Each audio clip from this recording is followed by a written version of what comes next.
Deus, tá caindo tudo aqui, socorro. Sejam bem-vindos ao Caminho de Luz, sua leitura bíblica diária. Hoje nós vamos continuar com a leitura do livro de Esther, capítulos 7 e 8. Só que hoje eu vou convidar vocês para tomar um cafezinho comigo, enquanto eu leio. Você tem a sua Bíblia, já pegue sua Bíblia, para a gente poder fazer a nossa leitura diária da Palavra do Senhor.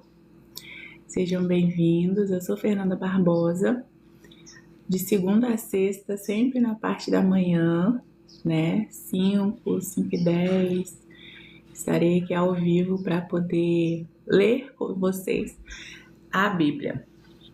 É um momento que eu tiro para fazer o meu devocional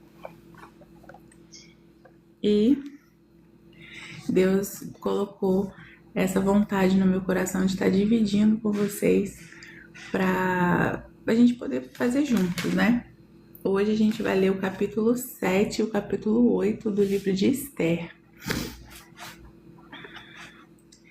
Para quem ainda não conhece, né? Eu tenho um canal no YouTube, fernandabarbosa.7. Lá tem várias leituras bíblicas, tá? Do livro de Gênesis e também do livro de Esther. Até o capítulo 6 já está disponível lá no canal do YouTube. Também tem o Instagram, fernandabarbosa.7. Lá também eu coloco devocionais escritos. Então você pode seguir lá também, tá?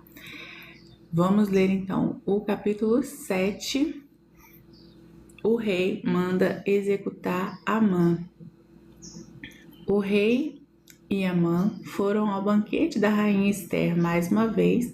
Enquanto bebiam vinho, o rei perguntou a Esther: "Diga-me o que deseja, rainha Esther. Qual é o seu pedido? E eu atenderei mesmo que peça metade do meu reino."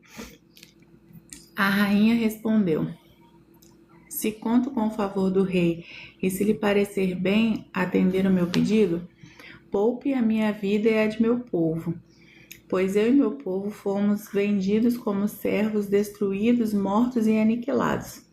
Se fosse apenas o caso de termos sido vendidos como escravos, eu teria permanecido calado, pois não teria cabimento perturbar o rei com um assunto de tão pouca importância." "Quem faria uma coisa dessas?" perguntou o rei Xerxes.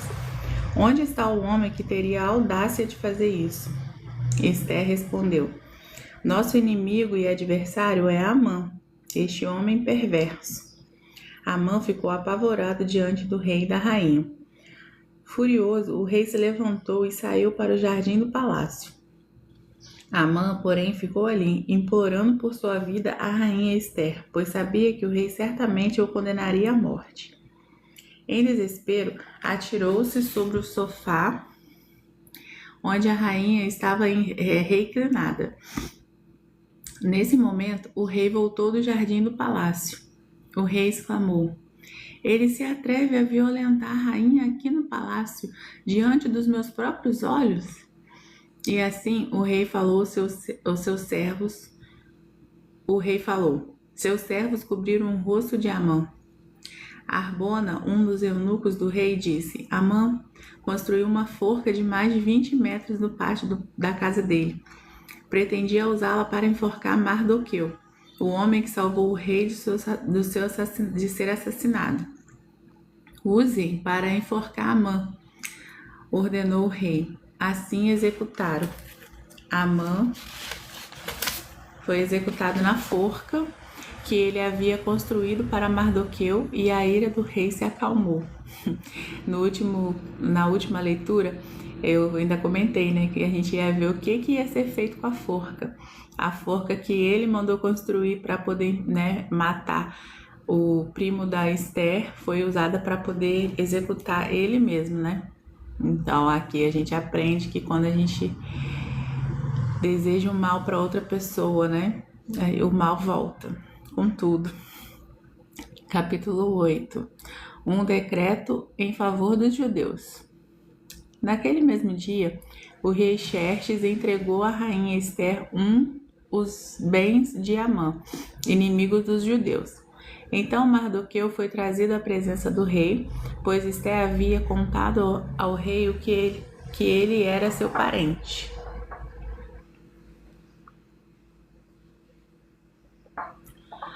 O rei tirou o anel e o selo real que ele havia tomado de volta de Amã e entregou a Mardoqueu. Assim Esté o nomeou administrador dos bens de Amã.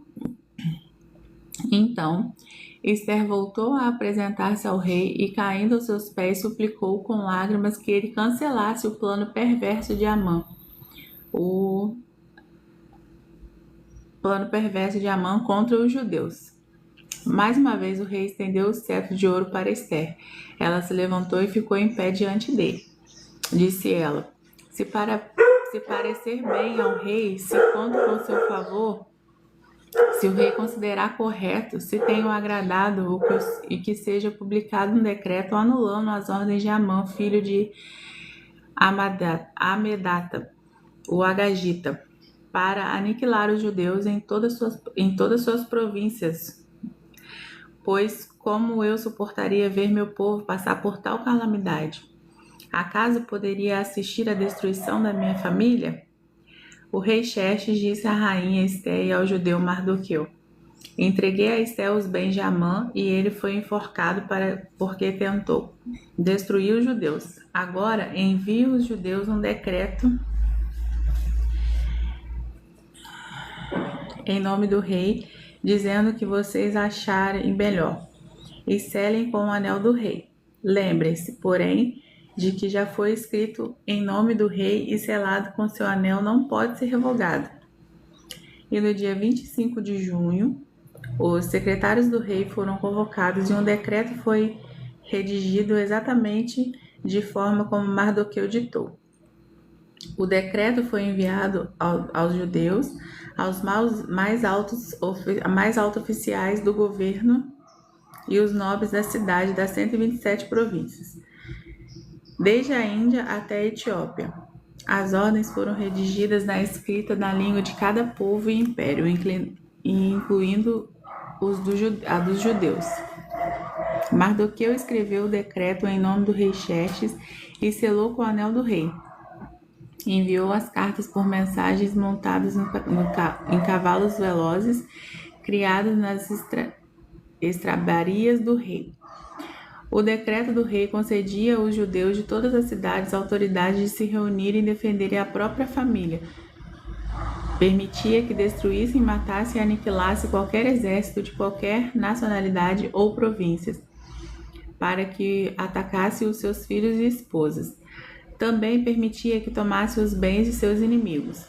A data marcada para que isso acontecesse em todas as províncias do rei Xerxes era 7 de março do ano seguinte.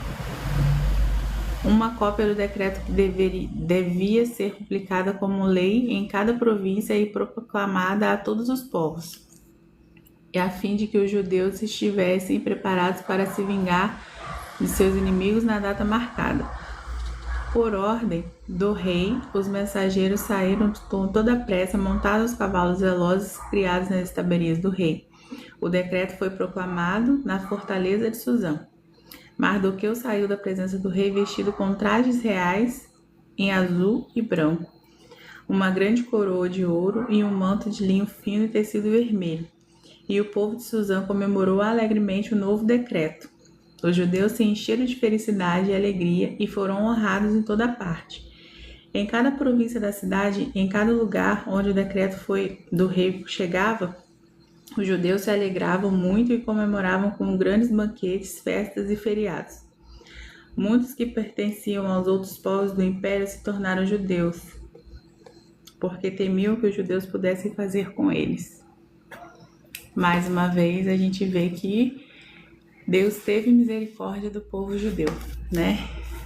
Até aqui a gente leu hoje. Amanhã a gente vai ler o final, capítulo 9 e capítulo 10 do livro de Esther. Vamos orar para Deus nos dar um dia abençoado, para que essa palavra que a gente leu hoje entre em nós como sabedoria divina, que a gente tenha uma sexta-feira abençoada. Senhor, eu quero te agradecer por mais um dia. Te entrego, meu Pai, a vida de cada pessoa que está aqui comigo nessa live, de cada pessoa que vai assistir esse vídeo depois no canal do YouTube. Te peço que o Senhor nos dê entendimento da Tua palavra que foi lida hoje, que essa palavra entre em nosso coração como ensinamento, vindo direto do Senhor, Pai, em nome de Jesus. Te entrego a nossa sexta-feira nas Tuas mãos, te peço que o Senhor nos dê saúde, que o Senhor olhe por nós. Te agradeço mais uma vez por nosso dia, por nossa vida, por mais uma oportunidade que o Senhor está dando para nós de estarmos vivos, acordados, bem. Em nome de Jesus, amém. Amém. Hoje vai ser bem rapidinho, mas está feito. É sobre isso, constância serena. Nem sempre a gente tem tempo para ficar toda a vida lendo, anotando. O importante é a gente ler para que a palavra entre, né? E durante o dia ela vai ecoando em nós. Amém? Então, se você quer acompanhar a leitura bíblica, acompanha lá no canal do YouTube, fernandabarbosa.7. Lá tem várias leituras, tá? Onde já tem leituras gravadas e com certeza vai agregar. A leitura bíblica sempre agrega na nossa vida. Amém? Tchau, tchau, gente. Até amanhã.